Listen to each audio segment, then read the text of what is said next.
John F. Kelly, the White House Chief of Staff, has taken on a more vocal role in speaking for President Trump in recent weeks. Tom Brenner, The New York Times. John F. Kelly's suggestion that compromise could have stopped the Civil War touched off an angry debate on Tuesday about the meaning of the conflict that served as the latest reminder that the 1860s was not the only time of political polarization in the country's history. Mr. Kelly, the White House Chief of Staff and a retired general who seems to moving from the role of quiet backstage manager to open partisan, told Laura Ingraham of the Fox News Channel on Monday night that Robert E. Lee was an honorable man who had prioritized his loyalty to Virginia over fealty to the country. It was always loyalty to state first back in those days, Mr. Kelly said, when asked about the decision by a church congregation in Virginia to remove memorials honoring George Washington and Lee, commanding general of the rebel army of Northern Virginia. Now it's different today, he said. But the lack of an ability to compromise led to the Civil War. The comments echoed President Trump's own claim this year that he could have struck a deal to prevent the conflict. It elicited an immediate rebuke from many Democrats and some Republicans, who said it played down the moral culpability of the slaveholding South. "We need to stop relitigating and referencing the Civil War as if there was some moral conundrum," said Senator Tim Scott of South Carolina, the only black Republican in the Senate.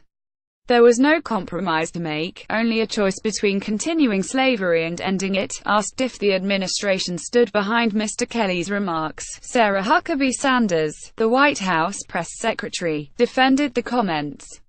She dismissed suggestions that Mr. Kelly's position implied that he would have accepted a resolution to the conflict short of abolition as frankly outrageous and absurd, but black leaders say that Mr. Trump has long fostered an atmosphere of racial and political polarization, and exacerbated racial tensions by refusing to foresee condemn a riot provoked by white supremacists protesting the removal of a monument to Lee in Charlottesville, VA, over the summer. At first, Kelly seemed like a reasonable, straight shooter, said Representative Elijah E. Cummings, a Democrat from Maryland, who is a member of the Congressional Black Caucus. But now it's clear that Trump has metastasized, and it's spread to Kelly. "It's really unfortunate." In his interview, Mr. Kelly also said he would never offer an apology to Representative Frederica S. Wilson, after mischaracterizing as self-aggrandizing the remarks she made at the opening of an FBI field office in Miami a few years ago. Mr. Kelly, whose son was killed in Afghanistan in 2010, took issue with the fact that Ms. Wilson listened in on Mr. Trump's condolence call with a widow of a SOLR killed during a raid in Niger in October. Ms. Wilson said in an email on Tuesday that Mr. Kelly owed an apology to me and the American public, and disputed his claim that a compromise would have prevented the bluest conflict in American history. "It is inconceivable to me that anyone of his age and stature could believe, let alone say aloud, that an inability to compromise is what led to the Civil War," she wrote. "I'm also curious to hear what kind of compromise he thinks would have been acceptable given the choice between enslaving people and treating them like chattel or returning to them their God-given freedom." Jay Winnock, author of April 1865, A History of the War's End that highlights Lee's determination to quickly reunify the country, said that Mr. Kelly's suggestion that more compromise was needed was nominally true, but that he glossed over the fact that Southern secessionists were unwilling to make the accommodations necessary to avoid war. "Kelly is right that the image of Robert E. Lee has been perverted in this debate," Mr. Winnock said. "But I think he would have been the first person to say take down these Confederate memorials, so they aren't a stain and an eyesore, and cause more people pain. He would tread lightly and speak softly." Ms.